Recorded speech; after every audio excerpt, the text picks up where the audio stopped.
Hello दोस्तों। स्वागत है आप लोगों का आपके अपने यूट्यूब चैनल मैथ्स की नई दुनिया में। फिजिक्स का ऑब्जेक्टिव क्वेश्चन, मोस्ट इम्पोर्टेंट और एक्सपेक्टेड क्वेश्चन जो कि एग्जाम में बहुत ही ज़्यादा चांस है पूछने का, या इतना कहे कि आप यहीं से ऑब्जेक्टिव क्वेश्चन आएगा तो थोड़ा भी हिचकिचाहट की बात नहीं है। तो आज का वीडियो में हम लोग पढ़ेंगे विद्युत धारा का चुंबकीय प्रभाव का ऑब्जेक्टिव क्वेश्चन, जो सारे एनसीईआरटी से निकाले गए ऑब्जेक्टिव क्वेश्चन है। इससे पहले आपको पढ़ाया गया था विद्युत धारा का सारे ऑब्जेक्टिव क्वेश्चन। और कोई डाउट होता है तो आपको मैंने तो नंबर दिया ही है, उस नंबर पे आप मैसेज कीजिए। कोई भी क्वेश्चन हो उसका मैं अलग से एक वीडियो आपके लिए सेपरेट बना दूंगा और इसके वीडियो के लास्ट में मिलेगा। अब आप सोच रहे होइएगा ये वीडियो सिर्फ हमें 10 क्लास तक काम आएगा, ऐसा बात नहीं है। आप 10 क्लास के बाद भी आगे पढ़ेंगे, किसी भी एग्जाम की तैयारी करेंगे, वहां भी आपको बहुत ही हेल्पफुल होगा। जब नहीं होगा तो आप कमेंट कीजिएगा कि आप झूठ बोले थे। ठीक है, तो चलिए आज का वीडियो को स्टार्ट करते हैं। देखते हैं पहला क्वेश्चन क्या है। विद्युत फ्यूज विद्युत धारा के किस सिद्धांत पर काम करता है? विद्युत फ्यूज विद्युत धारा के किस सिद्धांत पे काम करता है? तो ये हो जाएगा उष्मीय सिद्धांत पर। ठीक है, एक उसके बाद है 99 नंबर, 1 किलोवाट घंटा किसके बराबर होता है? तो 1 किलोवाट घंटा मतलब जो घर का एक यूनिट जो होता है ना बिजली खपत, वो किसके बराबर होता है? 3.6 गुना 10 के पावर 6 जूल के बराबर। ठीक है, विद्युत घंटी किस प्रभाव पर काम करती है? तो विद्युत घंटी चुंबकीय प्रभाव पे काम करती है। किस पे? चुंबकीय प्रभाव पे। लघु पथन के समय परिपथ में विद्युत धारा का मान क्या होता है?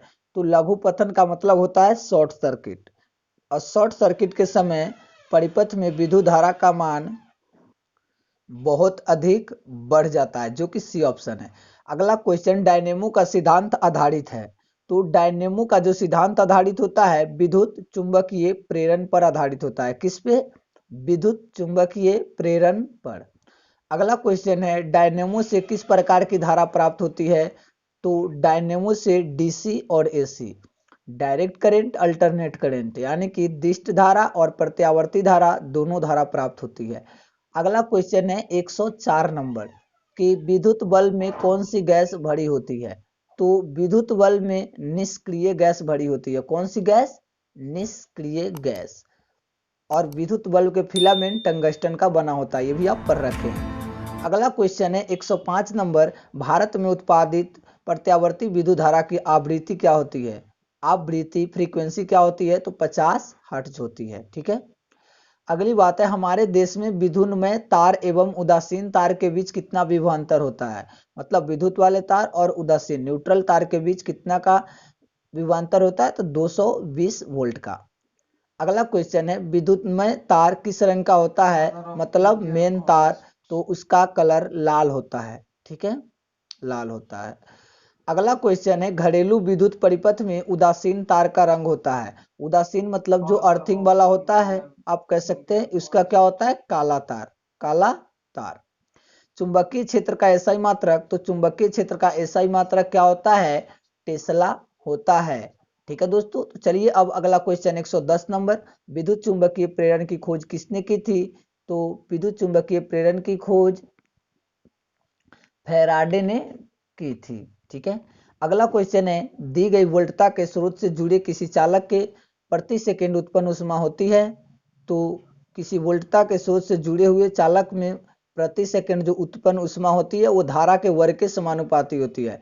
आप एक फॉर्मूला पढ़े होंगे, H equal to I square R T.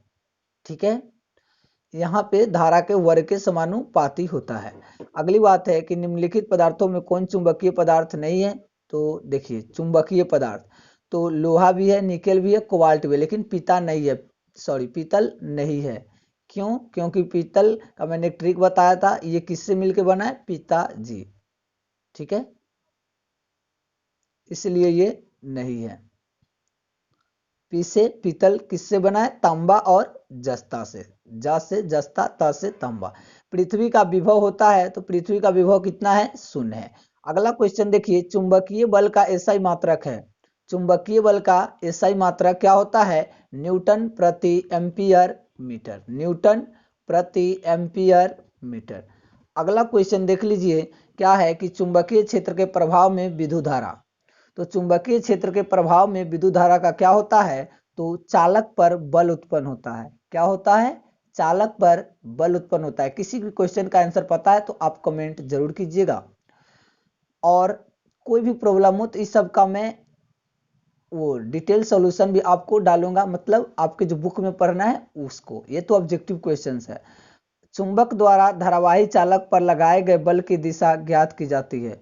किसके द्वारा, तो फ्लेमिंग के बाएं हस्त नियम से, मतलब बाएं हस्त जो हाथ का नियम दिया था उन्होंने, उससे विद्युत मोटर को चलाया जा सकता है। विद्युत मोटर को चलाया जा सकता है। तो विद्युत मोटर को प्रत्यावर्ती और दिष्ट दोनों धाराओं पर चलाया जा सकता है। अगला क्वेश्चन है कि विद्युत मोटर की क्रिया आधारित है। विद्युत मोटर की क्रिया विद्युत धारा और चुंबकीय प्रभाव पर आधारित है। किस पे, तो विद्युत मोटर की क्रिया विद्युत धारा और चुंबकीय प्रभाव पर आधारित है। डायनेमो के द्वारा बदला जाता है। डायनेमो के द्वारा क्या बदला जाता है, तो यांत्रिक ऊर्जा को विद्युत ऊर्जा में। तो फिर मोटर के द्वारा क्या होता है, तो मोटर के द्वारा विद्युत ऊर्जा से कहाँ, यांत्रिक ऊर्जा में। ठीक है, देखिए विद्युत मोटर तो विद्युत ऊर्जा को यांत्रिक, व से विद्युत, व से विद्युत, मोटर विद्युत ऊर्जा, ठीक है, को यांत्रिक में। अगला क्वेश्चन है विद्युत धारा के कारण उत्पन्न चुंबकीय क्षेत्र की दिशा ज्ञात की जाती है। तो किससे, फ्लेमिंग के वाम हस्त के नियम से।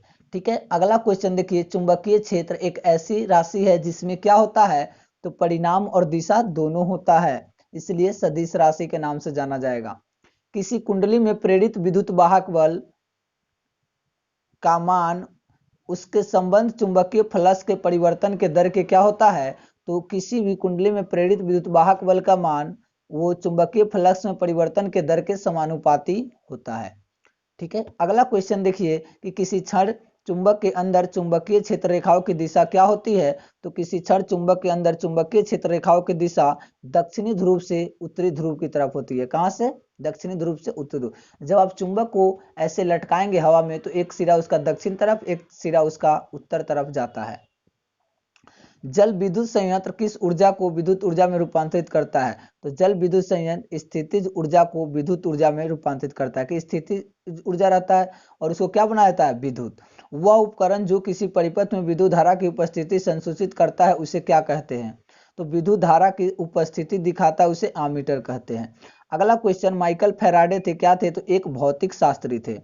अगला क्वेश्चन है कि विद्युत परिपथों में लघु पतन, शॉर्ट सर्किट अथवा अतिभारण के कारण होने वाली हानि से सुरक्षा की सबसे महत्वपूर्ण युक्ति क्या है, तो क्या होता है, सॉरी ये नहीं दिख रहा था आपको, फ्यूज होता है। क्या होता है, फ्यूज।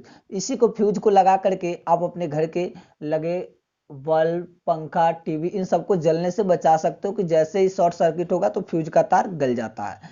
चुंबकों के सजातीय ध्रुवों के बीच परस्पर क्या होता है, सजातीय मतलब एक जैसे।